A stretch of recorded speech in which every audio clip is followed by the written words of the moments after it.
ഞങ്ങളുടെ കർത്താവായ ദൈവമേ, മനുഷ്യവർഗത്തെ വീണ്ടെടുക്കുവാൻ അങ്ങയുടെ തിരുക്കുമാരൻ അനുഭവിച്ച ദുസ്സഹമായ പീഡകൾ ഭക്തിപൂർവ്വം ഞങ്ങൾ അനുസ്മരിക്കുന്നു. അവിടുത്തെ പീഡാനുഭവത്തിൻ്റെയും മരണത്തിൻ്റെയും പരിശുദ്ധമായ ഫലങ്ങൾ പരിപൂർണമായി പ്രാപിക്കുവാൻ ഞങ്ങളെ അനുഗ്രഹിക്കണമേ.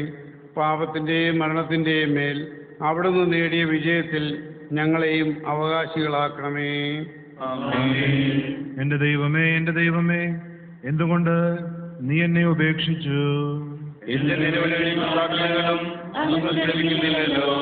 പകൽ സമയം ഞാൻ അങ്ങയെ വിളിച്ചു, അങ്ങെനിക്ക് ഉത്തരമരുളിയില്ല.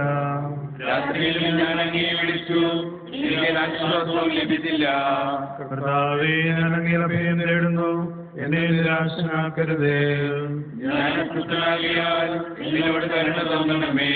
ക്ലേശത്താൽ എന്റെ ശരീരം തളർന്നു, ജീവിതം പ്രഭാവവും നെടുവീർപ്പുമായി കഴിഞ്ഞു. ശത്രുക്കൾ മൂലം ഞാൻ ദുർബലനായി, അയൽക്കാർക്ക് ഞാൻ പരിഹാസപാത്രമായി. പരിചിതർ എന്നെ കണ്ടു ഭയന്നു, വഴിയിൽ എന്നെ കണ്ടവർ ഓടിയകന്നു. എനിക്കെതിരായി അവർ ഗൂഢാലോചന നടത്തി, എനിക്ക് അപായം വരുത്താൻ അവർ തീരുമാനിച്ചു. പിതാവിനും പുത്രനും പരിശുദ്ധാത്മാവിനും സ്തുതി. പ്രാർത്ഥിക്കാം, നമുക്ക് സമാധാനം. ഞങ്ങളെ സൃഷ്ടിക്കുകയും രക്ഷിക്കുകയും വിശദീകരിക്കുകയും ചെയ്ത ദൈവമേ, അങ്ങയുടെ അനുഗ്രഹങ്ങൾക്ക് വേണ്ടി ഞങ്ങൾ അങ്ങയോട് നന്ദി പറയുകയും കീർത്തനങ്ങൾ പാടി അങ്ങയെ സ്തുതിക്കുകയും ചെയ്യുന്നു.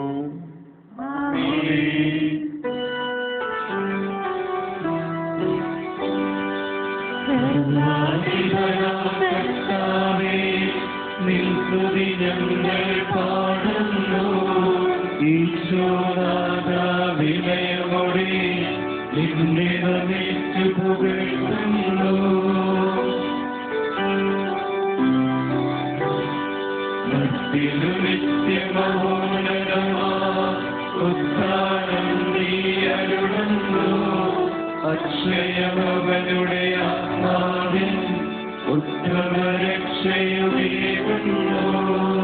സകലത്തിൻ്റെയും നാഥാ, സത്യമായി ഞങ്ങളുടെ ശരീരങ്ങളെ ഉയർപ്പിക്കുന്നവനും ആത്മാക്കളെ രക്ഷിക്കുന്നവനും ജീവനെ നിത്യം പരിപാലിക്കുന്നവനുമാകുന്നു. അങ്ങയെ ആരാധിക്കുവാനും പുകഴ്ത്തുവാനും ഞങ്ങളെന്നും കടപ്പെട്ടവരാകുന്നു.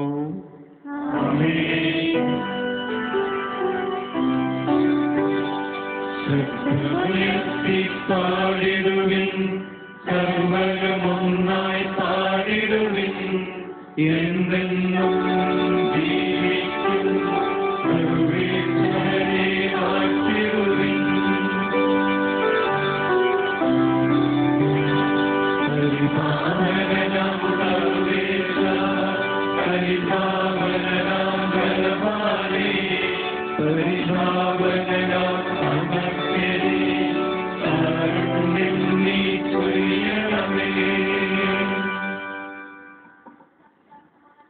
ഞങ്ങളുടെ കർത്താവായ ദൈവമേ, അങ്ങയുടെ പ്രിയപുത്രന്റെ പീഠാനുഭവത്തെ പറ്റി ധ്യാനിക്കുവാൻ ഞങ്ങളെ സഹായിക്കണമേ. അവിടുത്തെ പീഠകളെല്ലാം മുൻകൂട്ടി ചിത്രീകരിക്കുവാൻ അങ്ങ് നിയോഗിച്ച പൂർവ്വപിതാക്കന്മാരുടെ മാതൃകയും അവിടുത്തെ വേദനകളെ പറ്റി അറിയിച്ച ദീർഘദർശികളുടെ പ്രവചനങ്ങളും ഞങ്ങളുടെ കർത്താവ് ഈശോ മിശിഹായും അവിടുത്തെ ശിഷ്യരും നൽകിയ സ്വർഗീയ സന്ദേശങ്ങളും ഞങ്ങളുടെ മനസ്സിൽ ഗാഢമായി പതിയണമേ. വായനകളാണ്, എല്ലാവർക്കും ഇരിക്കാം.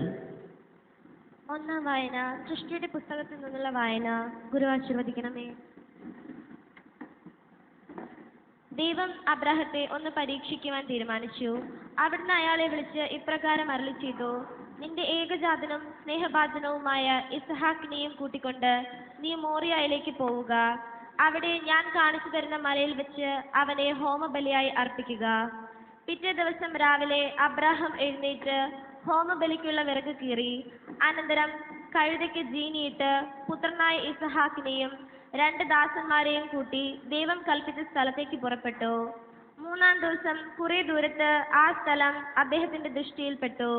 അപ്പോൾ അബ്രാഹാം ദാസന്മാരോട് ഇങ്ങനെ പറഞ്ഞു: നിങ്ങൾ കഴുതയുടെ അടുക്കൽ ഇരിക്കുവിൻ, ഞാനും കുട്ടിയും പോയി ആരാധന നടത്തിയ ശേഷം മടങ്ങി വരാം. അനന്തരം അബ്രാഹാം ഹോമബലിക്കുള്ള വിറക്, തീയും കത്തിയും എടുത്തു. അബ്രാഹാം തന്നെ വഹിച്ചു. 2 പേരും ഒന്നിച്ച് മലയിലേക്ക് നടന്നു. ഇടയ്ക്ക് വെച്ച് ഇസഹാക്ക് തന്റെ പിതാവിനെ വിളിച്ചു. വിളി കേട്ട് അബ്രാഹാം തിരിഞ്ഞു നിന്നു. അപ്പോൾ ഇസഹാക്ക് പിതാവിനോട് ചോദിച്ചു: വിറകും തീയും നമ്മുടെ പക്കലുണ്ടല്ലോ, എന്നാൽ ബലി ചെയ്യപ്പെടുവാനുള്ള ആട്ടിൻകുട്ടി എവിടെ? അബ്രാഹാം മറുപടി പറഞ്ഞു: മകനെ, അത് ദൈവം നമുക്ക് തരും. അനന്തരം യാത്ര തുടർന്നു. അവസാനം ദൈവം നിശ്ചയിച്ച സ്ഥലത്ത് അവരെത്തിച്ചേർന്നു. അവിടെ അബ്രാഹാം ഒരു ബലിപീഠമുണ്ടാക്കി അതിന്മേൽ വിറകടുക്കി. അനന്തരം അയാൾ ഇസഹാക്കിനെ ബന്ധിച്ച് വിറകിന് മീതെ കിടത്തി. പിന്നീട് മകനെ കൊല്ലുവാൻ കത്തി കയ്യിലെടുത്തു. പെട്ടെന്ന് ആകാശത്തിൽ നിന്ന് ഒരു ദൈവദൂതൻ അബ്രാഹമേ എന്ന് വിളിച്ചു. വിളി കേട്ട് അയാൾ തിരിഞ്ഞു നോക്കി. ദൈവദൂതൻ അയാളോട് പറഞ്ഞു: കുട്ടിയെ വധിക്കരുത്, എന്തെന്നാൽ നീ ദൈവത്തെ സ്നേഹിക്കുന്നുവെന്ന് എനിക്ക് ബോധ്യമായിരിക്കുന്നു. നിന്റെ ഏകപുത്രനെ പോലും എനിക്ക് സമർപ്പിക്കുവാൻ നീ വൈമനസ്യം കാണിച്ചില്ലല്ലോ. അബ്രാഹാം തിരിഞ്ഞു നോക്കിയപ്പോൾ കുറ്റിച്ചെടികൾക്കിടയിൽ കൊമ്പുടക്കി കിടക്കുന്ന ഒരു കുഞ്ഞാടിനെ കണ്ടു. അയാൾ അതിനെ പിടിച്ച് പുത്രന് പകരം ദൈവത്തിന് ബലിയർപ്പിച്ചു.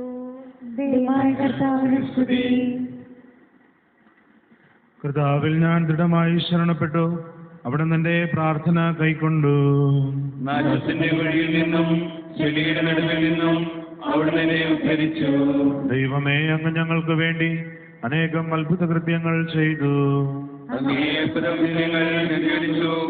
അവ എണ്ണിപ്പെടുത്താനാവുന്നവയല്ല. അങ്ങ് ആഗ്രഹിക്കുന്നത് അനുസരണമാകുന്നു, ഞങ്ങളുടെ ബലിയും കാഴ്ചകളുമല്ല. എന്റെ പാപങ്ങൾക്ക് പരിഹാരമായി ഹോമബലി അങ്ങ് ആവശ്യപ്പെട്ടില്ല.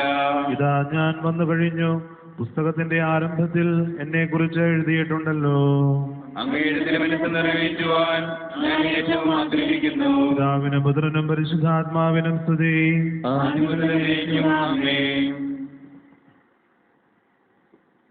രണ്ടാം വായന. ഐസയാസ് പ്രവാചകന്റെ പുസ്തകത്തിൽ നിന്നുള്ള വായന. ഞങ്ങൾ അദ്ദേഹത്തെ കണ്ടു. അഴകില്ല, ആകാരഭംഗിയില്ല, ആകർഷകമായ ഒന്നും അദ്ദേഹത്തിലുണ്ടായിരുന്നില്ല. മനുഷ്യരാൽ നിന്ദിതൻ, സർവരാലും പരിത്യക്തൻ, സങ്കടങ്ങളുടെ മനുഷ്യൻ, വേദന നിറഞ്ഞവൻ. അദ്ദേഹത്തെ കണ്ടവരെല്ലാം മുഖം തിരിച്ചു കളഞ്ഞു. നിതിനായ അദ്ദേഹത്തെ നമ്മൾ ആരും ഗൗനിച്ചില്ല. എന്നാൽ അദ്ദേഹം വഹിച്ചത് നമ്മുടെ രോഗങ്ങളായിരുന്നു, അദ്ദേഹം ചുമന്നത് നമ്മുടെ വേദനകളായിരുന്നു. ദൈവം അദ്ദേഹത്തെ പ്രഹരിക്കുകയും ശിക്ഷിക്കുകയുമാണെന്ന് നാം വിചാരിച്ചു. നമ്മുടെ കുറ്റങ്ങൾ മൂലം അദ്ദേഹം പിളർക്കപ്പെട്ടു, നമ്മുടെ പാപങ്ങൾ മൂലം അദ്ദേഹം തകർക്കപ്പെട്ടു. നമ്മെ സമാധാനത്തിലേക്ക് നയിക്കുവാൻ അദ്ദേഹം ശിക്ഷ അനുഭവിച്ചു. അദ്ദേഹത്തിന്റെ പീഡകൾ മൂലം നമ്മൾ സുഖം പ്രാപിച്ചു. നമ്മൾ വഴിതെറ്റി നടന്നു, ഇഷ്ടം പോലെ ജീവിച്ചു. നമ്മുടെ ആ പാപങ്ങളെല്ലാം ദൈവം അദ്ദേഹത്തിന്റെ മേൽ ചുമത്തി. അവർ അദ്ദേഹത്തോട് കഠിനമായി വർത്തിച്ചു. അദ്ദേഹം അതെല്ലാം വിനയപൂർവ്വം സഹിച്ചു. ഒരക്ഷരം പോലും അദ്ദേഹം സംസാരിച്ചില്ല. വധക്കളത്തിലേക്ക് പോകുമ്പോഴും നിശബ്ദനായിരിക്കുന്ന കുഞ്ഞാടിനെ പോലെ ആയിരുന്നു അദ്ദേഹം. രോമം വെട്ടപ്പെടുമ്പോഴും മൗനം അവലംബിക്കുന്ന ചെമ്മരിയാടിനെ പോലെയും. ബലത്താലും നിയമത്താലും അദ്ദേഹം വിധിക്കപ്പെട്ടു. അദ്ദേഹത്തിന് വേണ്ടി വാദിക്കുവാൻ ആരുണ്ട്? ജീവിക്കുന്നവരുടെ നാട്ടിൽ നിന്ന് അദ്ദേഹം പുറന്തള്ളപ്പെട്ടു. നമ്മുടെ കുറ്റങ്ങൾക്ക് വേണ്ടി അദ്ദേഹം വധിക്കപ്പെട്ടു. നിർദോഷിയായിരുന്നിട്ടും മരണത്തിൽ അദ്ദേഹം പാപികളുടെ കൂടെ ആയിരുന്നു. ദുഷ്ടന്മാരുടെ കൂടെ അദ്ദേഹം സംസ്കരിക്കപ്പെടുകയും ചെയ്തു. എന്റെ ജീവൻ അപകടത്തിലായിരിക്കുന്നു. ദൈവമേ, എന്നെ രക്ഷിക്കണമേ.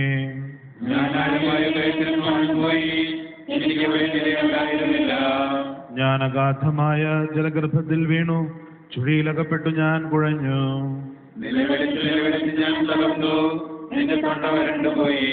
കാരണം കൂടാതെ പലരും എന്നെ വെറുക്കുന്നു. എന്റെ തലമുടി ഇഴകളേക്കാൾ ശത്രുക്കളുടെ എണ്ണം പെരുകിയിരിക്കുന്നു.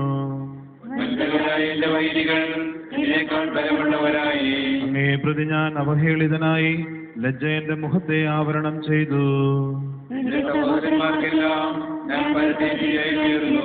അങ്ങയെ ദുഷിക്കുന്നവരുടെ നിന്ദനം എന്റെ മേൽ നിപതിച്ചിരിക്കുന്നു. എന്നോട് സഹതപിക്കുന്നവരുണ്ടോ എന്ന് ഞാൻ അന്വേഷിച്ചു നോക്കി. ആരെയും ഞാൻ കണ്ടില്ല, എന്നെ ആശ്വസിപ്പിക്കുവാനും ആരുമില്ല. അവരെനിക്ക് കൈവിട്ട ഭക്ഷണം തന്നു. ദാഹിച്ചപ്പോൾ ഞാൻ കിടാവിനെ കുടിപ്പിച്ചു. പിതാവിനും പുത്രനും പരിശുദ്ധാത്മാവിനും സ്തുതി.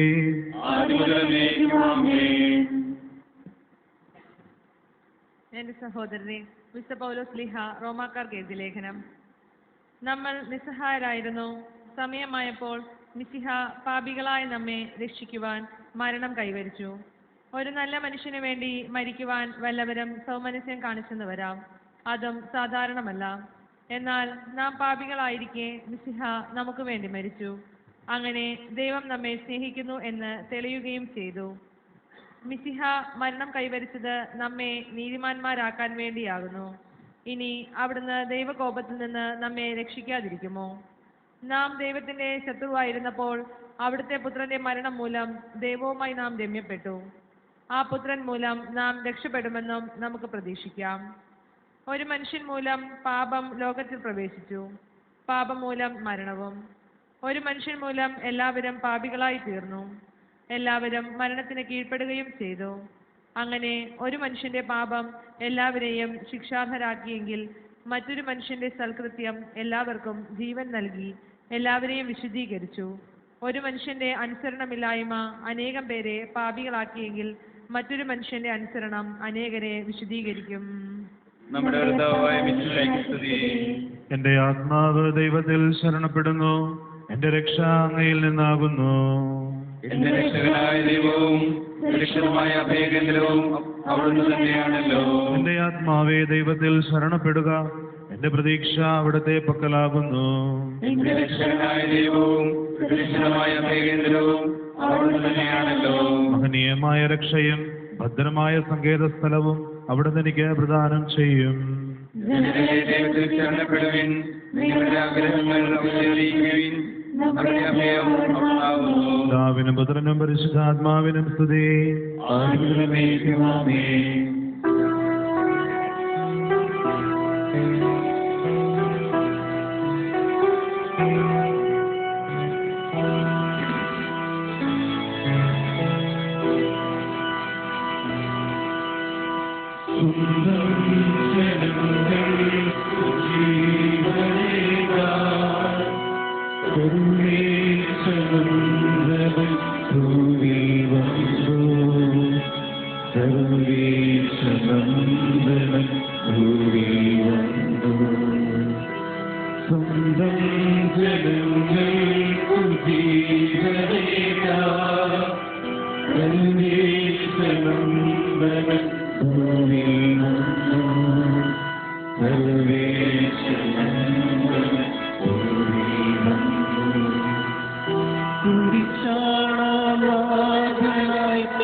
നമ്മുടെ കർത്താവ് യേശു മിശിഹായുടെ പീഠാനുഭവ ചരിത്രം.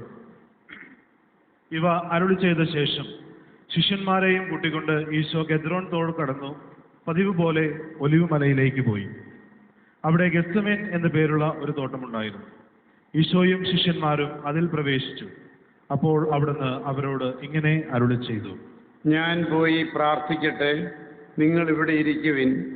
പരീക്ഷയിൽ ഉൾപ്പെടാതിരിക്കുവാൻ പ്രാർത്ഥിക്കുകയും ചെയ്യുവിൻ.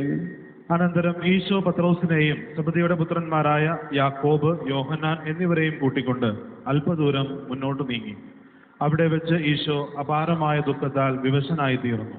അവിടുന്ന് അവരോട് ഇപ്രകാരം അരുളി ചെയ്തു: എൻ്റെ ആത്മാവ് മരണവേദന അനുഭവിക്കുന്നു, നിങ്ങൾ എന്നോടുകൂടെ ഉണർന്നിരിക്കുവിൻ. അനന്തരം അവിടുന്ന് ഒരു കല്ലേറ് ദൂരം മാറി മുട്ടുകുത്തി സാഷ്ടാംഗം വീണ് ഇങ്ങനെ പ്രാർത്ഥിച്ചു: പിതാവേ, കഴിയുമെങ്കിൽ ആ മണിക്കൂർ എന്നിൽ നിന്ന് അകന്നു പോകട്ടെ. അങ്ങ് സർവശക്തനാണല്ലോ, ഈ കാസ എന്നിൽ നിന്ന് മാറ്റിത്തരണമേ. എങ്കിലും എൻ്റെ ഇഷ്ടമല്ല, അങ്ങയുടെ ഇഷ്ടം നിറവേറട്ടെ. ഈശോ ശിഷ്യന്മാരുടെ പക്കലേക്ക് മടങ്ങിച്ചെന്നപ്പോൾ അവർ ഉറങ്ങുന്നതാണ് കണ്ടത്. അപ്പോൾ അവിടുന്ന് പത്രോസിനോട് ചോദിച്ചു: ശിമയോനെ, നീ ഉറങ്ങുകയാണോ? 1 മണിക്കൂർ നേരം എന്നോടുകൂടെ ഉണർന്നിരിക്കുവാൻ നിങ്ങൾക്ക് കഴിയില്ലേ? പരീക്ഷയിൽ ഉൾപ്പെടാതിരിക്കുവാൻ ഉണർന്നിരുന്ന് പ്രാർത്ഥിക്കുവിൻ. ആത്മാവ് സന്നദ്ധമാണെങ്കിലും ശരീരം ബലഹീനമായിരിക്കുന്നു. അവിടുന്ന് വീണ്ടും പോയി അതേ വാക്കുകൾ തന്നെ പറഞ്ഞ് പ്രാർത്ഥിച്ചു: എൻ്റെ പിതാവേ, ഈ കാസ ഞാൻ കുടിക്കാതെ നിവൃത്തിയില്ലെങ്കിൽ അങ്ങയുടെ ഇഷ്ടം നിറവേറട്ടെ. ഈശോ വീണ്ടും തിരിച്ചു ചെന്നപ്പോഴും അവർ ഉറങ്ങുന്നതായിട്ടാണ് കണ്ടത്. അവരുടെ കണ്ണുകൾ അത്രയ്ക്ക് നിദ്രാഭാരമുള്ളവയായിരുന്നു. അവിടത്തോട് എന്ത് പറയണമെന്നറിയാതെ അവർ വിഷമിച്ചു. ഈശോ അവരെ വിട്ട് 3-ാം പ്രാവശ്യം പ്രാർത്ഥിക്കുവാൻ പോയി. അവിടുന്ന് അതേ വാക്കുകൾ തന്നെ ഉരുവിട്ടുകൊണ്ടിരുന്നു. അപ്പോൾ ഈശോയെ ധൈര്യപ്പെടുത്തുവാൻ സ്വർഗത്തിൽ നിന്നൊരു മാലാഖ പ്രത്യക്ഷനായി. വേദന കഠോരമായപ്പോൾ അവിടുന്ന് കൂടുതൽ തീക്ഷ്ണതയോടെ പ്രാർത്ഥിച്ചു. അപ്പോൾ അവിടുത്തെ വിയർപ്പ് രക്തത്തുള്ളികളായി നിലത്ത് വീണു. അവിടുന്ന് പ്രാർത്ഥന കഴിഞ്ഞ് എഴുന്നേറ്റു. 3-ാം പ്രാവശ്യം ശിഷ്യന്മാരുടെ അടുക്കലേക്ക് ചെന്നു. അവർ അപ്പോഴും ദുഃഖാർത്ഥരായി തളർന്ന് ഉറങ്ങുകയായിരുന്നു. അവിടുന്ന് അവരോട് അരുളി ചെയ്തു: ഇപ്പോഴും നിങ്ങൾ ഉറങ്ങി വിശ്രമിക്കുകയാണോ? ഇതാ, മനുഷ്യപുത്രൻ പാപികളുടെ കൈകളിൽ ഏൽപ്പിക്കപ്പെടുവാനുള്ള സമയമായി. എഴുന്നേൽക്കുവിൻ, നമുക്ക് പോകാം. എന്നെ ഒറ്റിക്കൊടുക്കുന്നവൻ എത്തിക്കഴിഞ്ഞു. അവിടുത്തെ ഒറ്റിക്കൊടുത്ത യൂദാസിന് ആ സ്ഥലം അറിയാമായിരുന്നു. എന്തെന്നാൽ ശിഷ്യന്മാരും ഒന്നിച്ച് ഈശോ പലപ്പോഴും അവിടെ പോകാറുണ്ടായിരുന്നു. യൂദാസ് പട്ടാളത്തെയും പ്രധാന ആചാര്യന്മാരെയും പരീശന്മാരുടെയും സേവകരുടെയും കൂട്ടിക്കൊണ്ടു ചെന്ന് അവിടെ ചെന്നു. അവർ വിളക്കുകളും പന്തങ്ങളും വാളുകളും വടികളും എടുത്തിരുന്നു. ഈശോ ശിഷ്യന്മാരോട് സംസാരിച്ചു കൊണ്ടിരുന്നപ്പോഴാണ് 12 പേരിൽ ഒരുവനായ യൂദാസ് അവിടെ എത്തിയത്.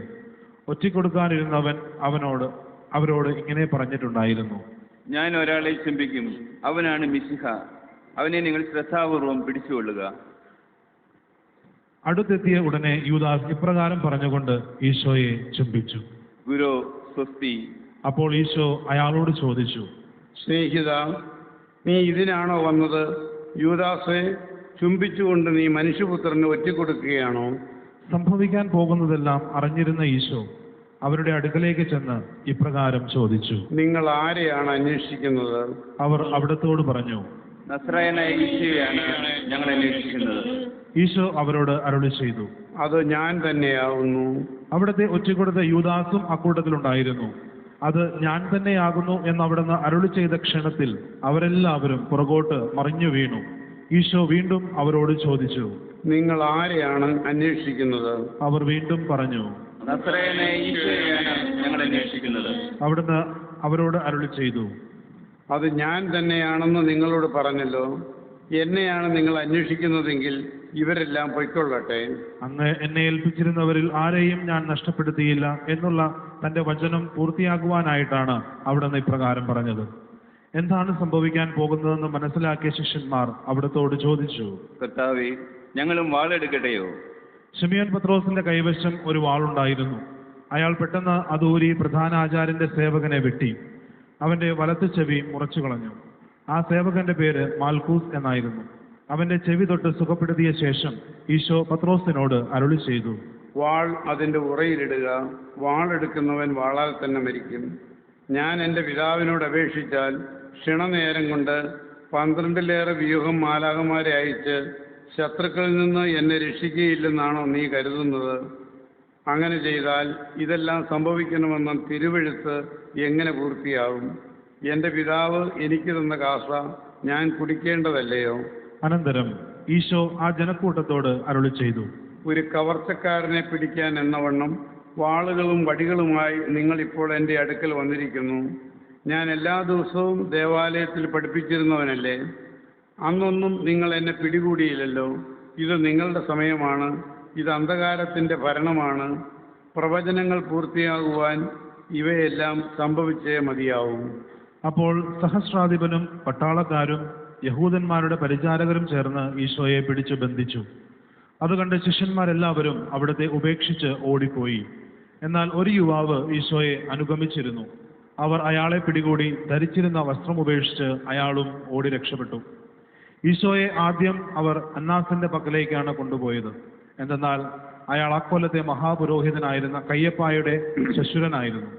ജനങ്ങളൊന്നാകെ നശിക്കാതിരിക്കാൻ ഒരാൾ അവർക്ക് പകരം മരിക്കുന്നത് നല്ലതാണെന്ന് ഒരിക്കൽ പ്രസ്താവിച്ചിട്ടുള്ള ഒരു മനുഷ്യനായിരുന്നു കയ്യപ്പ. പ്രധാന ആചാര്യൻ ഈശോയോട് അവിടുത്തെ ശിഷ്യന്മാരെയും ഉപദേശിയെയും പറ്റി ചോദിച്ചു. ഈശോ ഇപ്രകാരം മറുപടി പറഞ്ഞു: ഞാൻ ജനങ്ങളോട് പരസ്യമായിട്ടാണ് സംസാരിച്ചിട്ടുള്ളത്. യൂതന്മാരുടെ സംഘത്തിലും ദേവാലയത്തിലുമല്ലാതെ രഹസ്യമായി ഞാൻ ഒന്നും പഠിപ്പിച്ചിട്ടില്ല. പിന്നെ എന്തിനാണ് എന്നോട് ചോദിക്കുന്നത്? ഞാൻ എന്തു പറഞ്ഞുവെന്ന് എൻ്റെ ശ്രോതാക്കളോട് തന്നെ ചോദിക്കുക. ഞാൻ പറഞ്ഞതെല്ലാം അവർക്കറിയാമല്ലോ. അവിടുന്ന് അങ്ങനെ അരുളി ചെയ്തപ്പോൾ അടുത്തു നിന്നിരുന്ന ഒരു പരിചാരകൻ ഇപ്രകാരം ചോദിച്ചുകൊണ്ട് അവിടുത്തെ കവിൾത്തടത്തിൽ അടിച്ചു: ഇങ്ങനെയാണോ പ്രധാനാചാര്യനോട് മറുപടി പറയുന്നത്? ഈശോ അയാളോട് ചോദിച്ചു: ഞാൻ പറഞ്ഞതിൽ എന്തെങ്കിലും തെറ്റുണ്ടെങ്കിൽ അത് കാണിച്ചു തരിക. തെറ്റൊന്നുമില്ലെങ്കിൽ പിന്നെ എന്തിനാണ് എന്നെ അടിച്ചത്? അന്നാസ് ഈശോയെ ബന്ധിതനായി തന്നെ മഹാപുരോഹിതനായ കയ്യപ്പായുടെ അടുക്കലേക്ക് അയച്ചു. പ്രധാന ആചാര്യന്മാരും നിയമജ്ഞരും ജനപ്രമാണികളുമെല്ലാം അവിടെ സമ്മേളിച്ചിരുന്നു. പ്രധാനാചാര്യന്മാരും ന്യായാധിപ സംഘവും ഈശോയെ വധശിക്ഷയ്ക്ക് വിധിക്കുവാനുള്ള തെളിവുകൾ ഉണ്ടാക്കുവാൻ പരിശ്രമിക്കുകയായിരുന്നു. എന്നാൽ അതിലവർ പരാജയമടഞ്ഞു. പലരും അവിടത്തേക്കെതിരായി കള്ളസാക്ഷ്യം പറയുവാൻ തയ്യാറായി ചെന്നെങ്കിലും അവരുടെ സാക്ഷ്യങ്ങൾ തമ്മിൽ പൊരുത്തപ്പെടാതെ പോയി.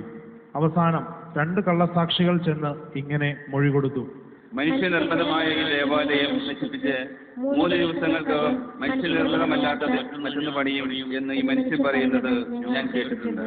എന്നാൽ അവിടെയും അവരുടെ സാക്ഷ്യങ്ങൾക്ക് തമ്മിൽ പൊരുത്തമില്ലായിരുന്നു.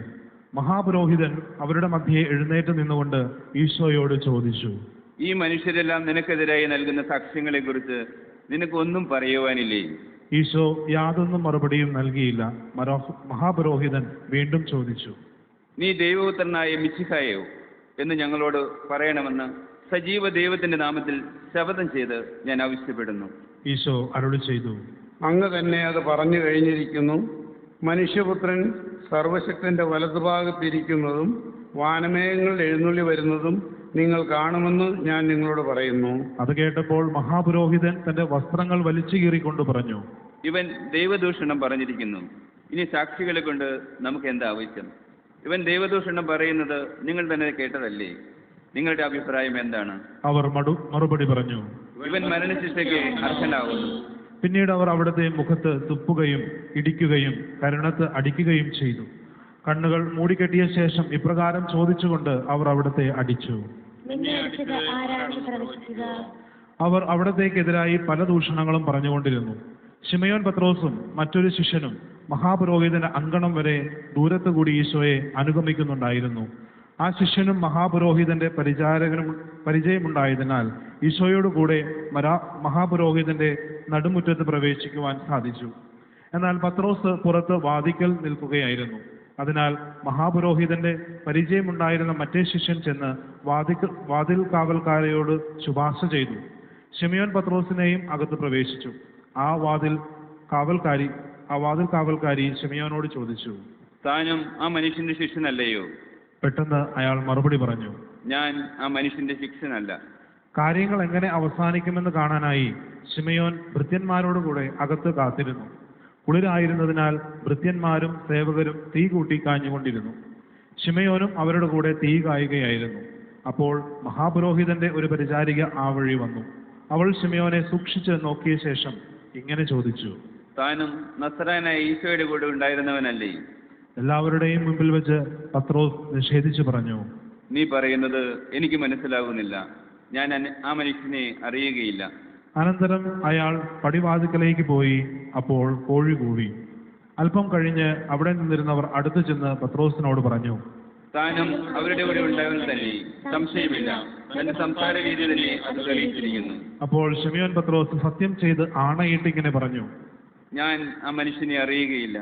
പ്രധാനാചാര്യന്റെ ഭൃത്യനും പത്രോസ് ചെവി മുറിച്ചവന്റെ ചാർച്ചക്കാരനുമായ ഒരു മനുഷ്യൻ പത്രോസിനോട് പറഞ്ഞു, തോട്ടത്തിൽ വെച്ച് അയാളുടെ കൂടെ തന്നെയും ഞാൻ കണ്ടല്ലോ. പത്രോസ് അതും നിഷേധിച്ചു. അയാൾ സംസാരിച്ചു കൊണ്ടിരിക്കുമ്പോൾ തന്നെ 2-ാം പ്രാവശ്യം കോഴി കൂവി. കർത്താവ് തിരിഞ്ഞ് പത്രോസിനെ നോക്കി, കോഴി കൂവുന്നതിന് മുമ്പ് 3 പ്രാവശ്യം നീ എന്നെ നിഷേധിച്ചു പറയും എന്നവിടുന്ന് അരുളി ചെയ്തത് പത്രോസ് അപ്പോൾ ഓർത്തു. അയാൾ പുറത്തേക്ക് പോയി ഹൃദയം നൊന്ത് കരഞ്ഞു. നേരം വെളുത്തപ്പോൾ പ്രധാനാചാര്യന്മാരും ജനപ്രമാണിമാരും നിയമജ്ഞരും ചേർന്ന് ഈശോയെ വധിക്കേണ്ടതിനെ പറ്റി ആലോചന നടത്തി. ന്യായാധിപ സംഘത്തിന് മുൻപാകെ അവിടത്തെ ഹാജരാക്കിയ ശേഷം അവർ അവിടത്തോട് ഇപ്രകാരം പറഞ്ഞു, നീ മിശിഹായാണെങ്കിൽ അക്കാര്യം ഞങ്ങളോട് തുറന്നു പറയുക. അവിടുന്ന് ഇങ്ങനെ മറുപടി പറഞ്ഞു, എൻ്റെ വാക്ക് നിങ്ങൾ വിശ്വസിക്കുകയില്ല, എൻ്റെ ചോദ്യങ്ങൾക്ക് നിങ്ങൾ മറുപടി പറയുകയുമില്ല. ഇന്നു മുതൽ മനുഷ്യപുത്രൻ സർവശക്തനായ ദൈവത്തിന്റെ വലത്തുഭാഗത്തിരിക്കും. അവർ വീണ്ടും അവിടത്തോട് ചോദിച്ചു, ആകയാൽ നീ ദൈവപുത്രനാണെന്ന് പറയുകയാണോ? അവിടുന്ന് ഉത്തരമരുളി, ഞാൻ ദൈവപുത്രനാണെന്ന് നിങ്ങൾ തന്നെ പറഞ്ഞു കഴിഞ്ഞു. അപ്പോൾ അവർ പറഞ്ഞു, നമുക്കിനി സാക്ഷികളെ കൊണ്ട് എന്താണ് ആവശ്യം? നാം തന്നെ നേരിട്ട് കണ്ടു കഴിഞ്ഞല്ലോ. അവർ അവിടത്തെ ബന്ധിച്ച് ഗവർണറായിരുന്ന പന്തിയോസ് പിലാത്തോസിന്റെ മുൻപാകെ ഹാജരാക്കി. ഈശോ വിധിക്കപ്പെട്ട വിവരമറിഞ്ഞപ്പോൾ അവിടുത്തെ ഒറ്റിക്കൊടുത്ത യൂദാസ് മനക്ലേശത്തോടെ ആ 30 വെള്ളി നാണയങ്ങളുമായി പ്രധാനാചാര്യന്മാരുടെയും ജനപ്രമാണികളുടെയും അടുക്കൽ ചെന്ന് ഇപ്രകാരം പറഞ്ഞു, ഞാൻ പാപം ചെയ്തു പോയി, കുറ്റമില്ലാത്ത രക്തം ഞാൻ ഒറ്റിക്കൊടുത്തു. അവർ മറുപടി പറഞ്ഞു, ഞങ്ങളെന്ത് വേണം? നീ പോയി നിന്റെ കാര്യം നോക്കിക്കൊള്ളുക. അവൻ ആ നാണയത്തുട്ടുകൾ ദേവാലയത്തിലേക്ക് വലിച്ചെറിഞ്ഞിട്ട് പോയി തൂങ്ങിച്ചെത്തു. പ്രധാനാചാര്യന്മാർ ആ നാണയത്തുട്ടുകൾ പെറുക്കിയെടുത്ത് ഇപ്രകാരം പറഞ്ഞു, ഇത് രക്തത്തിന്റെ വിലയാകിയാൽ നേർച്ചപ്പെട്ടിടുന്നത് ശരിയല്ല. അവർ കൂടിയാലോചിച്ചതിന് ശേഷം ആ പണം കൊടുത്ത് വിദേശികളെ സംസ്കരിക്കുവാൻ ഒരു കുശവന്റെ പറമ്പ് വാങ്ങി ആ സ്ഥലം ഇന്ന് രക്തപ്പറമ്പ് എന്ന പേരിലാണ് അറിയപ്പെടുന്നത്. വിലപ്പെട്ടവന്റെ വിലയായി ഇസ്രായേൽക്കാർ കണക്കാക്കിയിരുന്ന 30 വെള്ളി നാണയമെടുത്ത് കർത്താവ് എന്നോട് കൽപ്പിച്ചതുപോലെ അവർ കുശവന്റെ പറമ്പിന് കൊടുത്തു എന്നുള്ള ജെറമിയാസിന്റെ പ്രവചനം അങ്ങനെ പൂർത്തിയായി. നേരം പുലർച്ചെയായപ്പോൾ അവർ ഈശോയെ കയ്യപ്പായുടെ ഭവനത്തിൽ നിന്ന് ഗവർണറുടെ കൊട്ടാരത്തിലേക്ക് കൊണ്ടുപോയി. അശുദ്ധരാകാതെ പെസഹ ഭക്ഷിക്കേണ്ടിയിരുന്നതിനാൽ അവരാരും കൊട്ടാരത്തിലേക്ക് പ്രവേശിച്ചില്ല. അതിനാൽ പിലാത്തോസ് പുറത്തേക്ക് ഇറങ്ങിച്ചെന്ന് അവരോട് ചോദിച്ചു, എന്ത് കുറ്റമാണ് നിങ്ങൾ ഈ മനുഷ്യന്റെ മേൽ ആരോപിക്കുന്നത്? അതിന് അവർ ഇങ്ങനെ മറുപടി പറഞ്ഞു, കുറ്റക്കാരനല്ലായിരുന്നുവെങ്കിൽ ഞങ്ങൾ അയാളെ അങ്ങയുടെ സമക്ഷം ഹാജരാക്കുകയില്ലായിരുന്നു.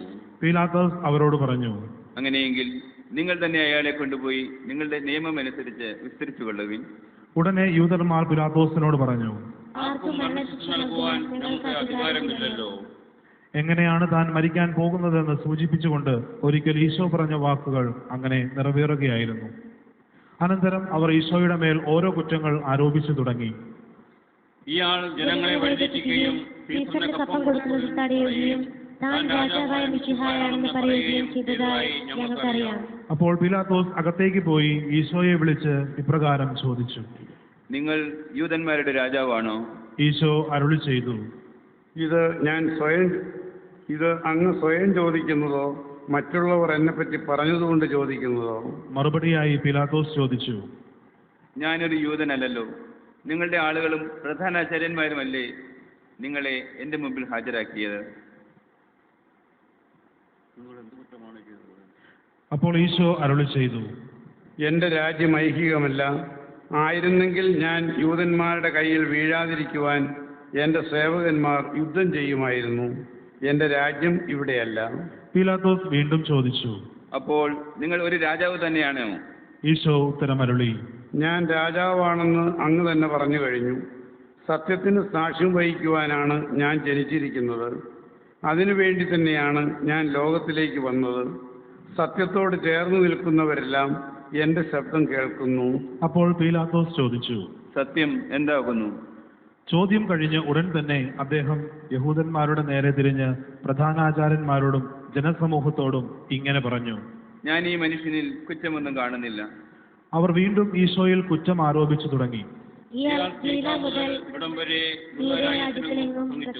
ജനങ്ങളെ പ്രബോധനത്തിന് പ്രേരിപ്പിക്കുന്നു. ലീല എന്ന് കേട്ട ഉടനെ പീലാത്തോസ് ചോദിച്ചു, ഈ മനുഷ്യൻ ലീലാകാരനാണോ?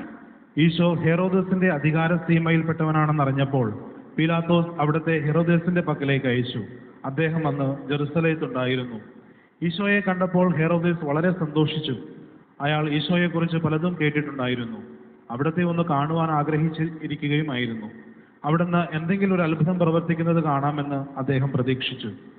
ഹെറോദോസ് ഈശോയോട് പലതും ചോദിച്ചു നോക്കി. എന്നാൽ അവിടുന്ന് ഒരു മറുപടിയും പറഞ്ഞില്ല. അവിടെയും പ്രധാനാചാര്യന്മാരും നിയമജ്ഞരും ഈശോയ്ക്കെതിരായി ഓരോരോ ആരോപണങ്ങൾ ഉന്നയിച്ചുകൊണ്ടിരുന്നു. അവസാനം ഹെറോദേസും പടയാളികളും കൂടി അവിടുത്തെ നിന്ദിച്ച് പരിഹസിക്കുകയും വിലയേറിയ ഒരു വസ്ത്രം ധരിപ്പിച്ച് പീലാത്തോസിന്റെ പക്കലേക്ക് തിരിച്ചയക്കുകയും ചെയ്തു. ശത്രുതയിൽ കഴിഞ്ഞിരുന്ന ഹെറോദേസും പീലാത്തോസും അന്നു മുതൽ മിത്രങ്ങളായി തീർന്നു. പീലാത്തോസ് പ്രധാനാചാര്യന്മാരെയും ജനപ്രമാണികളെയും വിളിച്ചുകൂട്ടി ഇങ്ങനെ പറഞ്ഞു: ജനങ്ങളെ വഴിവഴിപ്പിക്കുന്നു എന്ന കുറ്റം ആരോപിച്ചാണല്ലോ നിങ്ങൾ ഈ മനുഷ്യനെ എൻ്റെ മുമ്പിൽ ഹാജരാക്കിയിരിക്കുന്നത്. നിങ്ങളുടെ മുമ്പിൽ വെച്ച് തന്നെ ഞാൻ ഇയാളെ വിസ്തരിച്ചു. എന്നാൽ നിങ്ങൾ ആരോപിക്കുന്ന കുറ്റങ്ങളൊന്നും ഞാൻ ഇയാളിൽ കണ്ടില്ല. ഹെറോദോസിനും ഇയാളിൽ കുറ്റമൊന്നും കാണാൻ കഴിഞ്ഞില്ല. അദ്ദേഹം ഇയാളെ ഇങ്ങോട്ട് തന്നെ തിരിച്ചയക്കുകയാണല്ലോ ചെയ്തത്. മരണശിക്ഷയ്ക്ക് അർഹമായ കുറ്റങ്ങളൊന്നും ഈ മനുഷ്യൻ ചെയ്തിട്ടില്ല.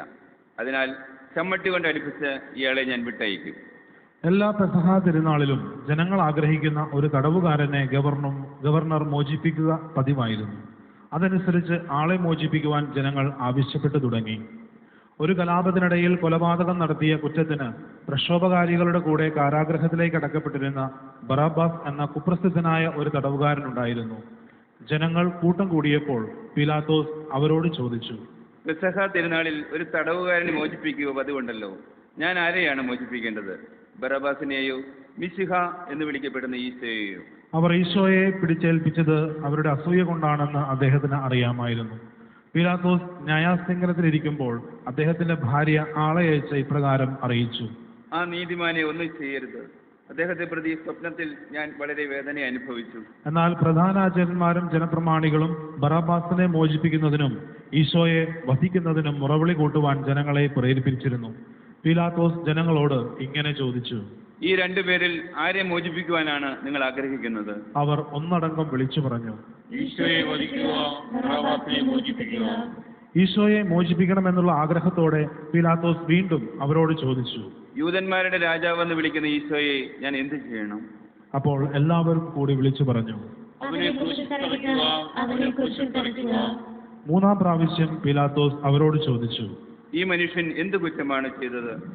വധശിക്ഷ അർഹിക്കുന്ന യാതൊരു കുറ്റവും ഞാൻ ഇയാളിൽ കാണുന്നില്ല. അവരാകട്ടെ അവിടുത്തെ കുരിശിൽ തറക്കണമെന്ന് ശാഠ്യഭാവത്തോടെ വിളിച്ചു പറഞ്ഞുകൊണ്ടിരുന്നു. അവരുടെ മുറവിളിക്ക് ശക്തി കൂടി വരികയും ചെയ്തു. അവസാനം പീലാത്തോസ് ജനങ്ങളെ തൃപ്തിപ്പെടുത്തുവാൻ വേണ്ടി അവരുടെ ആഗ്രഹത്തിന് വഴങ്ങിക്കൊടുത്തു. കവർച്ചയും കൊലപാതകവും മൂലം കാരാഗ്രഹത്തിൽ അടയ്ക്കപ്പെട്ടവനെ അവരുടെ ആവശ്യപ്രകാരം അദ്ദേഹം സ്വതന്ത്രനാക്കി. ഈശോയെ അവരുടെ ഹിതത്തിന് വിട്ടുകൊടുക്കുകയും ചെയ്തു. അനന്തരം പീലാത്തോസ് ഈശോയെ ചമ്മട്ടി കൊണ്ട് അടിപ്പിച്ചു. പടയാളികൾ ഈശോയെ കൊട്ടാരത്തിന്റെ അങ്കണത്തിലേക്ക് കൊണ്ടുപോയി. സൈന്യദളങ്ങളെല്ലാം അവിടെ വിളിച്ചുകൂട്ടി. അനന്തരം അവിടുത്തെ വസ്ത്രങ്ങൾ മാറ്റി ഒരു ചുവന്ന മേലങ്കി ധരിപ്പിച്ചു. മുള്ളുകൊണ്ട് ഒരു മുടിയുണ്ടാക്കി ശിരസിന്മേൽ വച്ചു. വലതു കൈയിൽ ഒരു ഞാങ്ങണയും കൊടുത്തു. പിന്നീട് അവർ അവിടുത്തെ മുമ്പിൽ മുട്ടുകുത്തി യഹൂദരുടെ രാജാവേ വന്ദനം എന്ന് പറഞ്ഞ് പരിഹസിച്ചു. അവർ അവിടുത്തെ കരണത്തടിച്ചു. അനന്തരം ഞാങ്ങണയെടുത്ത് ശിരസിലടിക്കുകയും തുപ്പുകയും ചെയ്തു. പീലാത്തോസ് വീണ്ടും പുറത്തേക്ക് ചെന്ന് അവരോട് പറഞ്ഞു: ഞാൻ അയാളിൽ കുറ്റമൊന്നും കാണുന്നില്ലെന്ന് നിങ്ങളെ ബോധ്യപ്പെടുത്തുവാൻ വേണ്ടി അയാളെ ഇപ്പോൾ നിങ്ങളുടെ അടുക്കിലേക്ക് ഞാൻ കൊണ്ടുവരികയാണ്. മുൾക്കിരീടവും ചുവന്ന മേലങ്കയും ധരിച്ചിരുന്ന ഈശോ ഉടനെ പുറത്തേക്ക് ചെന്നു. അപ്പോൾ പീലാത്തോസ് അവരോട് പറഞ്ഞു: ഇതാണ് ആ മനുഷ്യൻ. പ്രധാനാചാര്യന്മാരും പരിചാരകരും അവിടത്തെ കണ്ടപ്പോൾ അട്ടഹസിച്ചു പറഞ്ഞു: അവനെ ക്രൂശിൽ തറയ്ക്കുക, അവനെ ക്രൂശിൽ തറയ്ക്കുക. പീലാത്തോസ് പ്രതിവചിച്ചു: നിങ്ങൾ തന്നെ അയാളെ കൊണ്ടുപോയി കുരിശിൽ തറച്ചുകൊള്ളുവിൻ. ഞാൻ അയാളിൽ കുറ്റമൊന്നും കാണുന്നില്ല. അപ്പോൾ യഹൂദന്മാർ അദ്ദേഹത്തോട് പറഞ്ഞു: നമുക്കൊരു നിയമമുണ്ട്. ആ നിയമമനുസരിച്ച് അവൻ വധശിക്ഷയ്ക്ക് അർഹനാകുന്നു. എന്തെന്നാൽ താൻ ദൈവപുത്രനാണെന്ന് അവൻ അവകാശപ്പെടുന്നു. അത് കേട്ടപ്പോൾ പീലാത്തോസ് അത്യധികം ഭയപ്പെട്ടു. അതിനാൽ വീണ്ടും അകത്തു ചെന്ന് അദ്ദേഹം ഈശോയോട് ചോദിച്ചു: നിങ്ങൾ ആരാകുന്നു? ഈശോ അതിന് മറുപടി നൽകിയില്ല. പീലാത്തോസ് വീണ്ടും അവിടത്തോട് ചോദിച്ചു: എന്നോട് നിങ്ങൾ മറുപടി പറയുകയില്ലേ? നിങ്ങളെ കുരിശിൽ തറയ്ക്കുവാനും വിട്ടയക്കുവാനും എനിക്ക് അധികാരമുണ്ടെന്ന് അറിഞ്ഞുകൂടെ? ഈശോ ഇപ്രകാരം മറുപടി പറഞ്ഞു: ഉന്നതത്തിൽ നിന്ന് നൽകപ്പെടാതിരുന്നെങ്കിൽ അങ്ങേക്ക് എൻ്റെ മേൽ അധികാരമൊന്നും ഉണ്ടാകുമായിരുന്നില്ല. ആകയാൽ എന്നെ അങ്ങേപ്പക്കൽ ഏൽപ്പിച്ചവനാണ് അങ്ങേക്കാൾ വലിയ കുറ്റക്കാരൻ. തന്മൂലം പീലാത്തോസ് അവിടത്തെ മോചിപ്പിക്കുവാൻ ആഗ്രഹിച്ചു. എന്നാൽ യഹൂദന്മാർ ഇങ്ങനെ വിളിച്ചു പറഞ്ഞുകൊണ്ടിരുന്നു, അവരെ വിട്ടയക്കുന്ന പക്ഷം അങ്ങ് സീസറിന്റെ സ്നേഹിതനല്ല, സ്വയം രാജാവാകാൻ ശ്രമിക്കുന്നവരെല്ലാം സീസറിന്റെ ശത്രുക്കളാകുന്നു. അത് കേട്ടപ്പോൾ പീലാത്തോസ് വീണ്ടും ഈശോയെ പുറത്തേക്ക് കൊണ്ടുചെന്നു. ഹീബ്രു ഭാഷയിൽ ഗബാത്ത എന്ന് പറയുന്ന കൽത്തളത്തിൽ അദ്ദേഹം ഉപവിഷ്ടനായി. അന്ന് പെസഹ വെള്ളിയാഴ്ചയായിരുന്നു. സമയം ഏകദേശം 12 മണിയായി. പീലാത്തോസ് യഹൂദന്മാരോട് പറഞ്ഞു, ഇതാ നിങ്ങളുടെ രാജാവ്. അത് കേട്ടപ്പോൾ അവർ ഉച്ചത്തിൽ വിളിച്ചു പറഞ്ഞു, അവനെ കൊണ്ടുപോകുക, അവനെ കൊണ്ടുപോയി കുരിശിൽ തറയ്ക്കുക. പീലാത്തോസ് അവരോട് ചോദിച്ചു, എന്ത്, നിങ്ങളുടെ രാജാവിനെ ഞാൻ കുരിശിൽ തറയ്ക്കണമെന്നോ? അതിന് പ്രധാന ആചാര്യന്മാർ മറുപടി പറഞ്ഞത്, സീസറല്ലാതെ ഞങ്ങൾക്ക് മറ്റൊരു രാജാവില്ല. തന്റെ പരിശ്രമങ്ങളെല്ലാം നിഷ്ഫലമാവുകയാണെന്നും കലഹം വർദ്ധിക്കാനാണ് സാധ്യതയെന്നും പീലാത്തോസിന് മനസ്സിലായി. അതിനാൽ അദ്ദേഹം വെള്ളമെടുത്ത് ജനങ്ങളുടെ മുൻപിൽ വെച്ച് കൈകൾ കഴുകിക്കൊണ്ട് പറഞ്ഞു, ഈ നീതിമാന്റെ രക്തത്തിൽ എനിക്ക് പങ്കില്ല. അത് കേട്ട് ജനങ്ങൾ വിളിച്ചു പറഞ്ഞു, അവന്റെ രക്തം ഞങ്ങളുടെ മേലും ഞങ്ങളുടെ സന്താനങ്ങളുടെ മേലും വീണുകൊള്ളട്ടെ. പീലാത്തോസ് ഉടനെ ഈശോയെ ക്രൂശിക്കുവാനായി അവർക്ക് ഏൽപ്പിച്ചു കൊടുത്തു. അവർ അവിടത്തെ പിടിച്ച് ചുവന്ന മേലങ്കി മാറ്റി സ്വന്തം വസ്ത്രങ്ങൾ ധരിപ്പിച്ച് ഈശോയെ കുരിശിൽ തറയ്ക്കുവാൻ കൊണ്ടുപോയി. അവിടുന്ന് കുരിശും ചുമന്നുകൊണ്ട് കപാലം എന്ന സ്ഥലത്തേക്ക് നടന്നു. ഹീബ്രു ഭാഷയിൽ അത് ഗാഗുൽത്ത എന്ന പേരിലാണ് അറിയപ്പെടുന്നത്. വഴിക്ക് വെച്ച് അവർ സെറീൻകാരനായ ഒരു മനുഷ്യനെ കണ്ടുമുട്ടി. അയാളുടെ പേർ ശിമയോൻ എന്നായിരുന്നു. അലക്സാണ്ടറിന്റെയും റുഫസിന്റെയും പിതാവായ ആ മനുഷ്യൻ വയലിൽ നിന്ന് വരികയായിരുന്നു. ഈശോയെ കുരിശു ചുമക്കുവാൻ അവർ വീണ്ടും അയാളെ നിർബന്ധിക്കുകയും അത് വഹിച്ചുകൊണ്ട് പുറകെ ചെല്ലുവാൻ അത് അയാളുടെ മേൽ വെച്ചു കൊടുക്കുകയും ചെയ്തു. വലിയൊരു ജനക്കൂട്ടം ഈശോയെ അനുഗമിച്ചു. അവിടത്തെക്കുറിച്ച് കരയുകയും പ്രലപിക്കുകയും ചെയ്തിരുന്ന അനേകം സ്ത്രീകളും അക്കൂട്ടത്തിലുണ്ടായിരുന്നു. അവിടുന്ന് അവരുടെ നേരെ തിരിഞ്ഞ് ഇങ്ങനെ അരുളി ചെയ്തു, ജെറുസലേം പുത്രിമാരെ, നിങ്ങൾ എന്നെ പ്രതി കരയേണ്ട. നിങ്ങളെയും നിങ്ങളുടെ കുഞ്ഞുങ്ങളെയും ഓർത്ത് കരയുവിൻ. പന്തികൾക്കും ഗർഭം ധരിക്കാത്ത ഉദരങ്ങൾക്കും പാലൂട്ടാത്ത വയോധരങ്ങൾക്കും ഭാഗ്യമെന്ന് മനുഷ്യർ പറയുന്ന കാലം വരുന്നു. അന്നവർ പർവ്വതങ്ങളോട് ഞങ്ങളുടെ മേൽ വീഴുവിനെന്നും മലകളോട് ഞങ്ങളെ മൂടുവിനെന്നും പറഞ്ഞു തുടങ്ങും. പച്ചമരത്തോട് ഇതാണ് ചെയ്യുന്നതെങ്കിൽ ഉണക്കമരത്തിന് എന്താണ് സംഭവിക്കുക? വധിക്കപ്പെടുവാനുള്ള 2 കുറ്റവാളികളെയും ഈശോയുടെ കൂടെ അവർ കൊണ്ടുപോയിരുന്നു. ഗാഗുൽത്തായിലെത്തിയപ്പോൾ നീറ കലർത്തിയ വീഞ്ഞ് അവിടത്തേക്ക് കുടിക്കുവാൻ കൊടുത്തു. അവിടുന്ന് അത് രുചിച്ചു നോക്കി, എങ്കിലും കുടിച്ചില്ല. അനന്തരം അവർ ഈശോയെ കുരിശിൽ തറച്ചു. വലതും ഇടതുമായി 2 കള്ളന്മാരെയും കുരിശിൽ തറച്ചു. ദുഷ്ടന്മാരുടെ കൂടെ അവിടുന്ന് എണ്ണപ്പെട്ടു എന്ന തിരുവെഴുത്ത് അങ്ങനെ നിറവേറുകയും ചെയ്തു.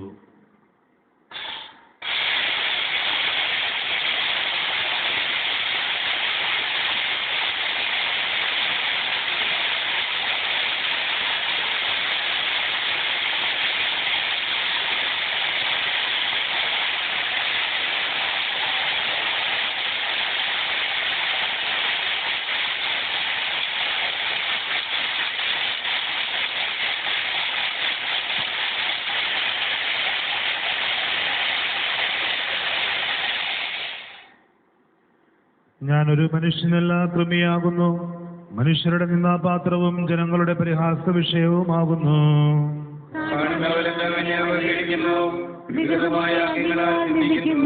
അവർ കർത്താവിനെ ആശ്രയിച്ചല്ലോ, അവിടുന്ന് അവനെ രക്ഷിക്കട്ടെ. എന്റെ ജനനം മുതൽ തന്നെ അങ്ങന്റെ ദൈവവും അഭയവുമാകുന്നു. അങ്ങേക്ക് ഞാൻ സ്വയം സമർപ്പിച്ചിരിക്കുന്നു.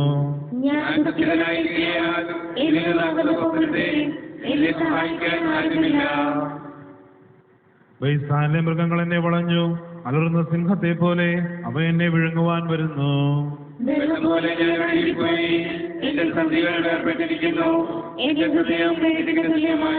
ഉള്ളിലെ അവയവങ്ങൾ ഒരുക്കി തുടങ്ങി. ഇഷ്ടിക പോലെ എന്റെ തൊണ്ട വരണ്ടു. നാവ് തൊണ്ടയോട് ഒത്തിച്ചേർന്നു.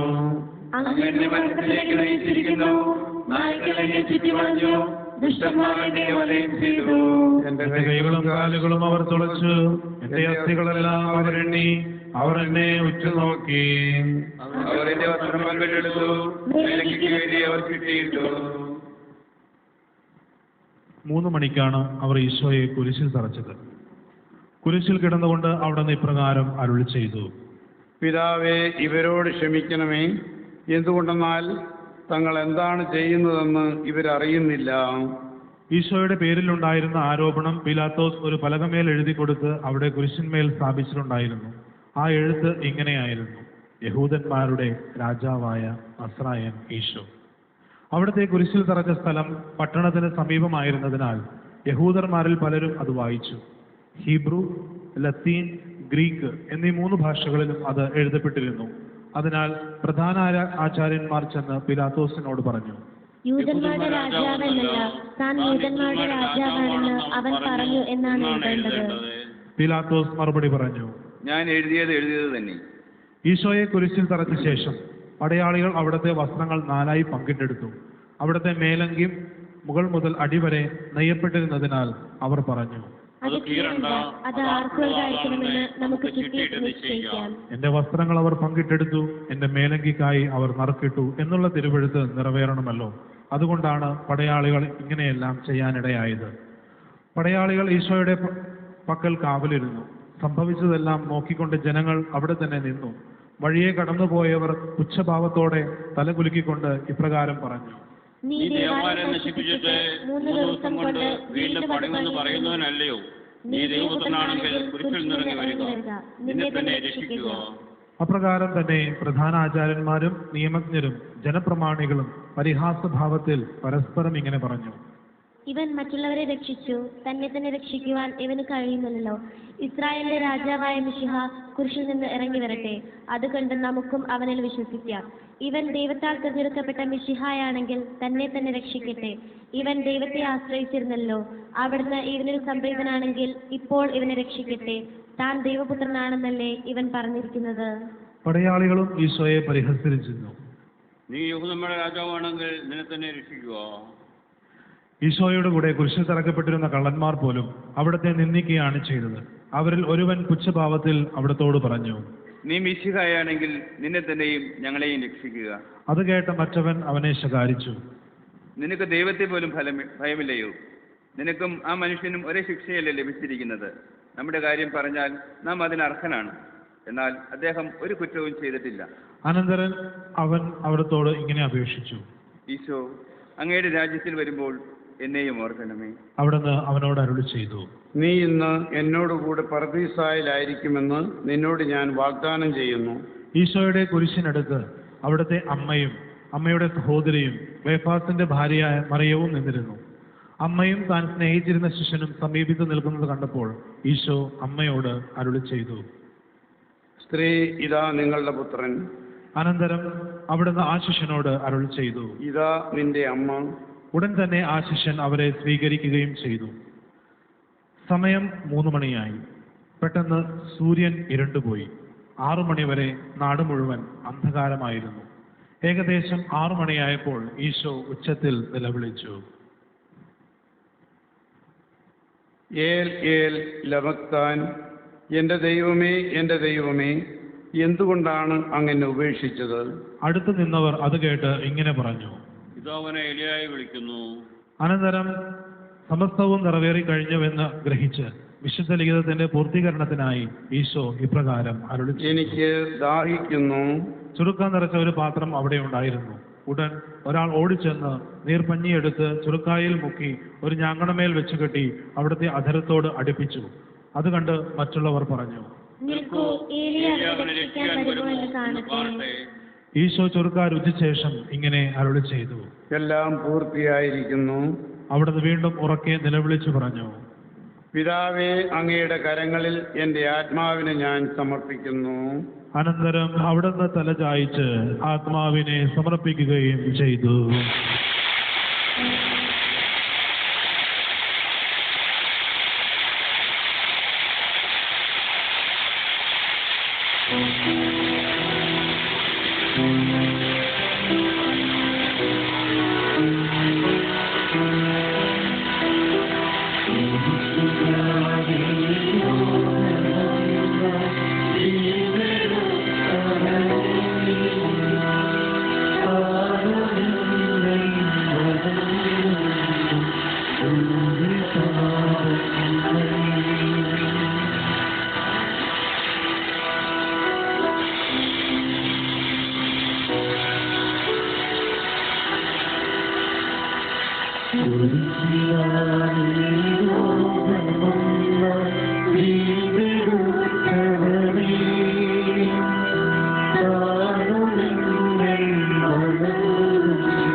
സമൂഹ പ്രാർത്ഥന.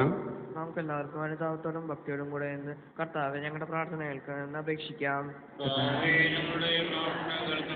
കുരിശിൽ കിടന്നുകൊണ്ട് ഞങ്ങളുടെ ശത്രുക്കൾക്ക് വേണ്ടി നിത്യപിതാവിനോട് പ്രാർത്ഥിച്ച് ലോകരക്ഷകനായ മിശിഹായെ ശത്രുവിനെ പറക്കുവാൻ അവർക്ക് വേണ്ടി പ്രാർത്ഥിക്കുവാൻ ഞങ്ങൾ പഠിപ്പിക്കണമെന്ന് അങ്ങയോട് ഞങ്ങൾ പ്രാർത്ഥിക്കുന്നു. നീ ഇന്ന് എന്നോടുകൂടെ പർദീസയിൽ ഇരിക്കുമെന്ന് നല്ല കള്ളനോട് വാഗ്ദാനം ചെയ്തു കർത്താവെ. ആനന്ദമായ സ്വർഗരാജ്യത്തിലേക്ക് അങ്ങയുടെ അവകാശികളാകാൻ ഞങ്ങളെ ശക്തരാക്കണം നിങ്ങളോട് പ്രാർത്ഥിക്കുന്നു.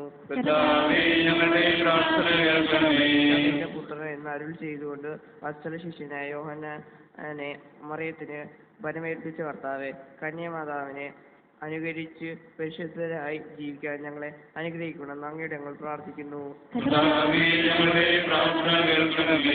ഇതാ നിന്റെ അമ്മ എന്ന് അരുൾ ചെയ്തുകൊണ്ട് അങ്ങയുടെ കൂടെ വത്സല മാതാവിനെ യോഹന്നാന് പരമേൽപ്പിച്ച് കർത്താവെ, തിരുസഭയെ സ്നേഹിക്കുവാനും ലോകത്തിൽ അങ്ങയെ സാക്ഷ്യം വഹിക്കുവാനും ഞങ്ങളെ അനുഗ്രഹിക്കണമെന്ന് അങ്ങയുടെ ഞങ്ങൾ പ്രാർത്ഥിക്കുന്നു.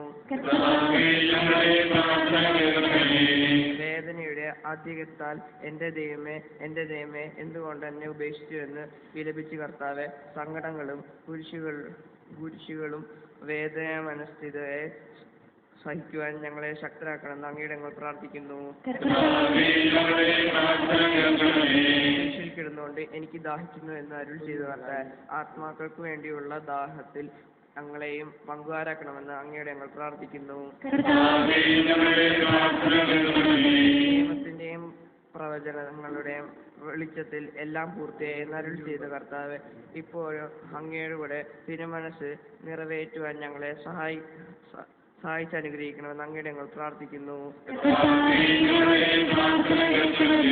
പിതാവേ, അങ്ങയുടെ കൂടെ കരങ്ങൾ എൻ്റെ ആത്മാവിനെ ഞാൻ സമർപ്പിക്കുന്നു എന്നരുൾ ചെയ്ത കർത്താവെ, അങ്ങയുടെ വാക്കുകൾ തന്നെ ഉച്ചരിച്ചുകൊണ്ട് ആത്മാവിനെ സമർപ്പിക്കുവാൻ ഞങ്ങൾ അനുഗ്രഹിക്കണമെന്ന് അങ്ങയുടെ ഞങ്ങൾ പ്രാർത്ഥിക്കുന്നു.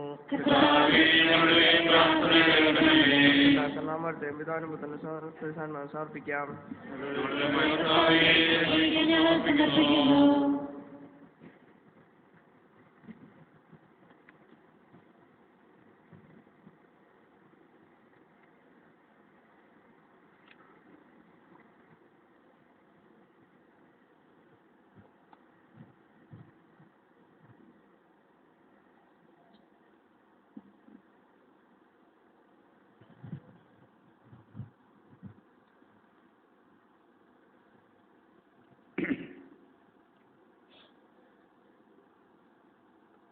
ഞങ്ങളുടെ കർത്താവായ ദൈവമേ, അങ്ങ് തിരുക്കുമാരൻ്റെ പീഡാനുഭവത്തിൻ്റെയും മരണത്തിൻ്റെയും ഓർമ്മയാതിരിക്കുന്ന ഞങ്ങളെ കാരുണ്യപൂർവ്വം തൃക്കൺ പാർക്കണമേ. ഞങ്ങളുടെ അയോഗ്യതയെ പരിഗണിക്കാതെ അങ്ങേ തിരുക്കുമാരൻ്റെ പീഡകളോർത്ത് ഞങ്ങളെ രക്ഷിക്കണമേ. കുരിശുവഴിയായി മഹത്വത്തിലേക്ക് പ്രവേശിച്ച അങ്ങേ വത്സലപുത്രൻ്റെ യഥാർത്ഥ ശിഷ്യരായി തീരുവാൻ ഞങ്ങളെ അനുഗ്രഹിക്കുകയും ചെയ്യണമേ.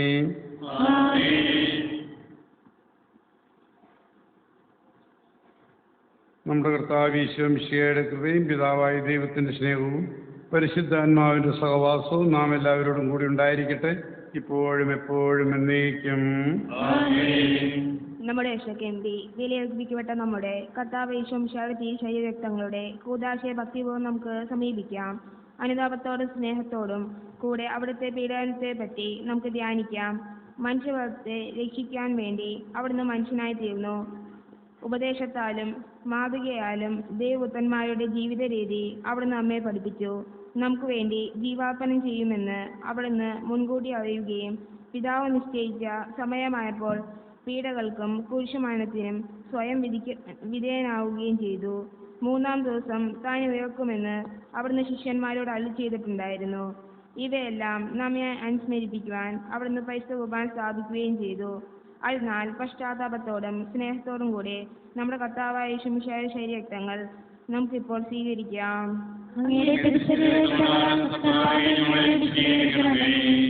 തിരുസഭയെ വിശദീകരിക്കുന്ന ആത്മാർപ്പണം ചെയ്ത് മിശിഹായെ വിനയപൂർവ്വം നമുക്ക് സ്വീകരിക്കാം. ലോകത്തിന്റെ പാവങ്ങൾ വഹിച്ച് ദിവ്യ ചെമ്മനാട്ടിൻകുട്ടിയെ വിനയപൂർവ്വം നമുക്ക് സ്വീകരിക്കാം. തന്റെ പീഡാനുഭവത്തിന്റെ മരണത്തിന്റെയും ഓർമ്മ നിലനിർത്തുവാൻ വേണ്ടി വിശുദ്ധ കുർബാന സ്ഥാപിച്ച കർത്താവിനെ ഭക്തിപൂർവ്വം നമുക്ക് സ്വീകരിക്കാം. ഈ ദിവ്യ കൂദാശ വഴി ശരീരത്തിന്റെ ഉയർപ്പും ആത്മാവിന്റെ രക്ഷയ്ക്കും നമുക്ക് ലഭിക്കുമാറാകട്ടെ. അനന്തമായ സ്വർഗരാജ്യത്തിന് നമ്മൾ അവകാശികളാകുകയും ചെയ്യട്ടെ. പ്രാർത്ഥിക്കാം നമുക്ക് സമാധാനം. കർത്താവെ, ഞങ്ങളുടെ ഇടയിൽ അങ്ങയുടെ സമാധാനവും ഹൃദയത്തിൽ അങ്ങയുടെ ശാന്തിയും പുലർത്തണമേ. അങ്ങയുടെ കുരിശ് ഞങ്ങൾക്ക് രക്ഷാകേന്ദ്രമായിരിക്കട്ടെ. അങ്ങയുടെ നാവ് അങ്ങയുടെ സത്യം പ്രകീർത്തിക്കട്ടെ. ഞങ്ങളുടെ അധരങ്ങൾ അങ്ങയുടെ കീർത്തനങ്ങൾ ആലപിക്കുന്ന പുതിയ വീണകളാകട്ടെ. നിങ്ങൾ ഇപ്രകാരം പ്രാർത്ഥിക്കുമെന്ന് ഉപദേശിച്ചുകൊണ്ട് അങ്ങ് ശിഷ്യരെ പഠിപ്പിച്ച വിശിഷ്ടമായ പ്രാർത്ഥന ഞങ്ങൾ എല്ലാവരും കൂടി ഇപ്പോൾ ആവർത്തിക്കുന്നു. സ്വർഗസ്ഥനായ ഞങ്ങളുടെ പിതാവേ,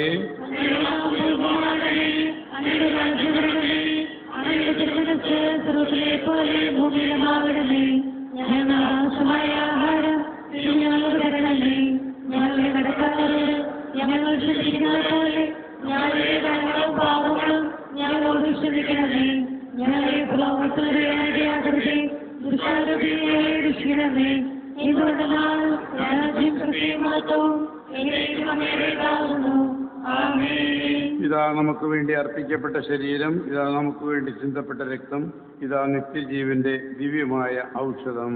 സ്വർഗ്ഗത്തിലെ മാലാഖമാരോട് ചേർന്ന് ഇതിന്റെ ദാതാവായ മിശിഹായെ കൃതജ്ഞതാപൂർവ്വം നമുക്ക് സ്തുതിക്കാം.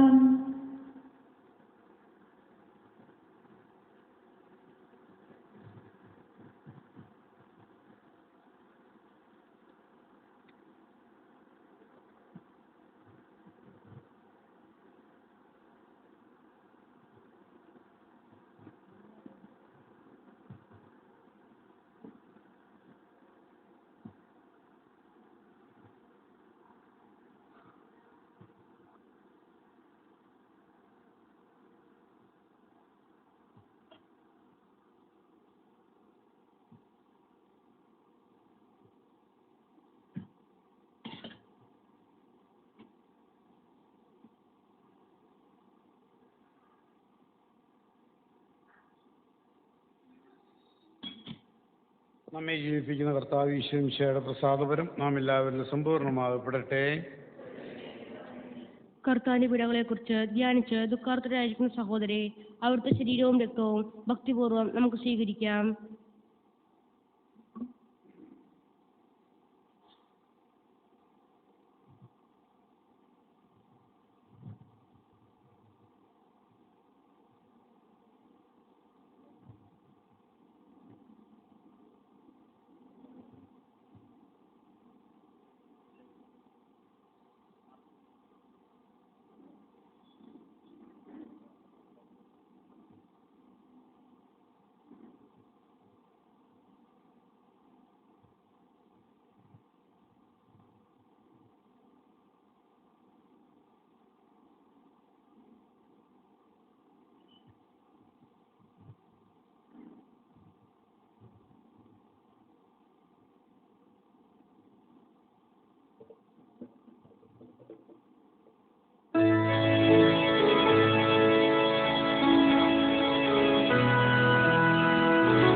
ഈശോയുടെ പരിചയക്കാരും അവിടത്തോടുകൂടി ഓർശത്തേക്ക് എന്ന ഒട്ടേറെ സ്ത്രീകളും സംഭവിച്ചതെല്ലാം നോക്കിക്കൊണ്ട് ദൂരെ നിന്നിരുന്നു.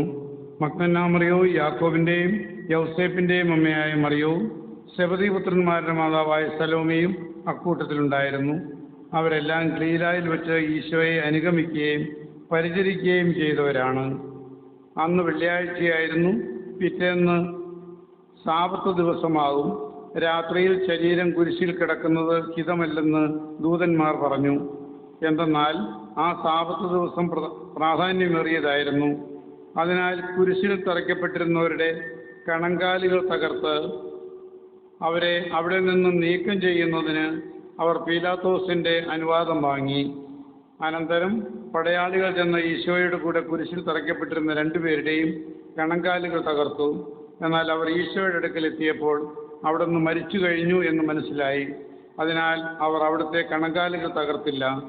എങ്കിലും പടയാളികളിൽ ഒരുവൻ ചെന്ന് മിശിഹായുടെ തിരുവിലാവിൽ കുന്തം കൊണ്ട് കുത്തി. ഉടനെ അവിടെ നിന്ന് രക്തവും ജലവും ഒഴുകി. നിങ്ങൾ വിശ്വസിക്കുവാൻ വേണ്ടി അത് കണ്ടയാൾ തന്നെ സാക്ഷ്യപ്പെടുത്തുന്നു. അയാളുടെ സാക്ഷ്യം സത്യമാണ്. താൻ സത്യമാണ് പറയുന്നതെന്ന് അയാൾക്ക് ബോധ്യമുണ്ട്. അവിടുത്തെ അസ്ഥികളൊന്നും തകർക്കപ്പെടുകയില്ല എന്നും അവർ കുത്തിമുറിവേൽപ്പിച്ചവൻ്റെ നേർക്ക് അവർ നോക്കും എന്നുമുള്ള തിരുവെഴുത്തുകൾ പൂർത്തിയാകുവാനാണ് ഇതെല്ലാം സംഭവിച്ചത്. അവിടെ യൗസേപ്പ് എന്ന പേരിൽ അരിമത്തായക്കാരനായ ഒരു മനുഷ്യനുണ്ടായിരുന്നു. ആലോചനാ സഭയിലെ ഒരു പ്രമുഖ അംഗമായ അയാൾ ധനികനും നീതിമാനും ദൈവരാജ്യം പ്രതീക്ഷിച്ചിരുന്നവനുമായിരുന്നു. സഭയുടെ ഗൂഢാലോചനകൾക്കും ദുഷ്പ്രവൃത്തികൾക്കും അയാൾ കൂട്ടുനിന്നില്ല. ഈശോയുടെ ശിഷ്യനായിരുന്നെങ്കിലും യൂതര ഭയന്ന് അക്കാര്യം രഹസ്യമാക്കി വെച്ചു. അന്ന് വൈകുന്നേരം അയാൾ ധൈര്യസമേതം പീലാത്തോസിന്റെ അടുക്കൽ ചെന്ന് ഈശോയുടെ ശരീരം ആവശ്യപ്പെട്ടു. ഈശോ മരിച്ചു കഴിഞ്ഞു എന്ന് കേട്ടപ്പോൾ പീലാത്തോസിന് ആശ്ചര്യം തോന്നി.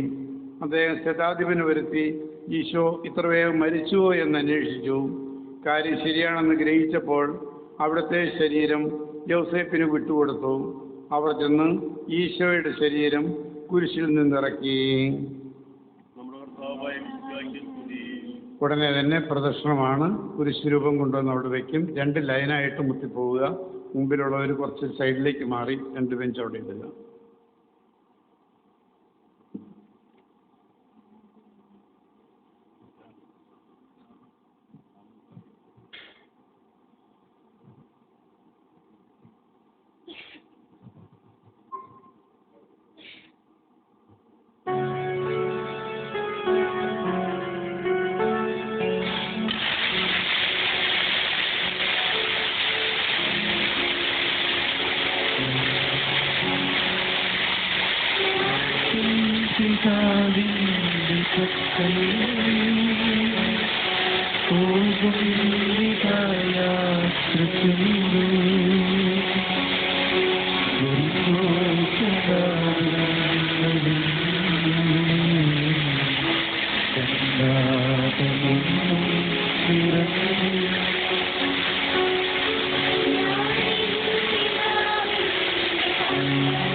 ഞാനാണു നിങ്ങൾക്ക് മാർഗം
ദൈവമെന്നെ ക്രൂശിലേറ്റുവാൻ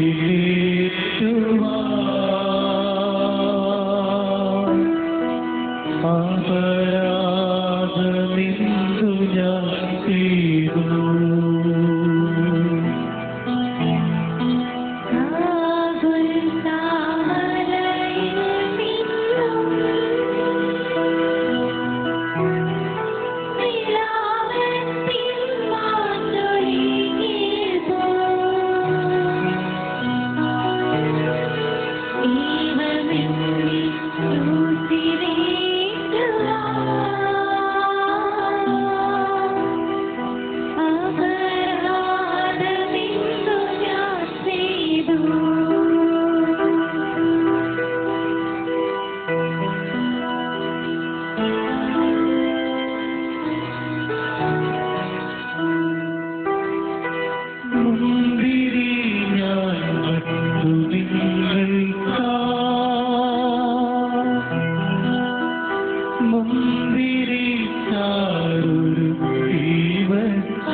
ശാന്തി എനിക്കു നൽകി.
അതിനെല്ലാം നന്ദിയായി നിങ്ങൾ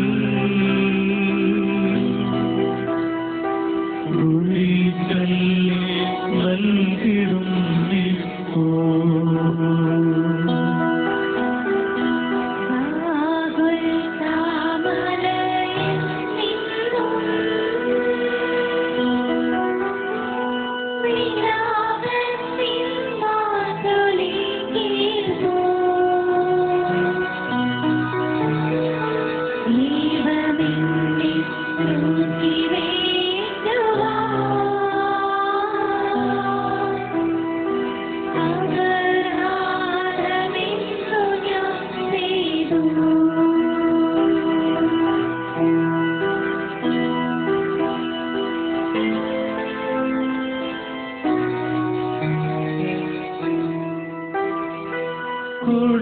കൊടുങ്കാട്ടിലു നിങ്ങൾ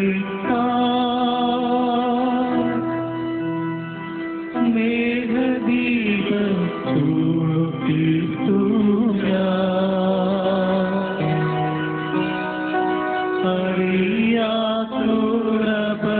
അറിയാത്തോരപരാധങ്ങൾ ചുമത്തിന്നു നിങ്ങളിൽ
മോക്ഷവാതിൽ തുറന്നാടുന്നു.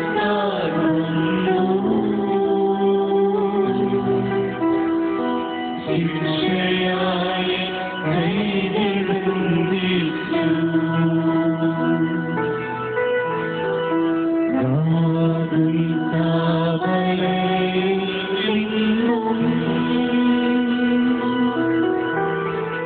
വിലാപത്തിൻ മാറ്റൊലി കേൾക്കൂ. ഏവരിൽ ക്രൂശിലേറ്റുവാൻ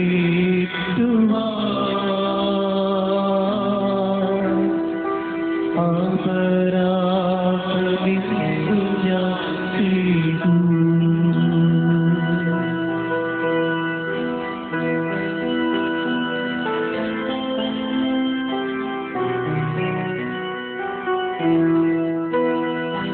കുരിശേ മനോജ്ഞവൃക്ഷമേ,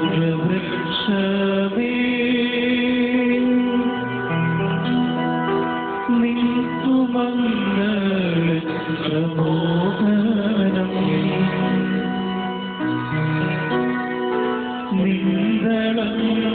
നിന്ദളങ്ങളാഞ്ഞു വീശുന്നു.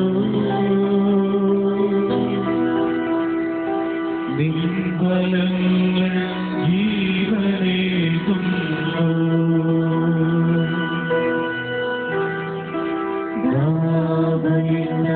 ദ്രാവകവലയിൽ നിന്നും വിലാപത്തിൻ മാറ്റൊലി കേൾക്കൂ. ഏവരിൽ ക്രൂശിലേറ്റുവാൻ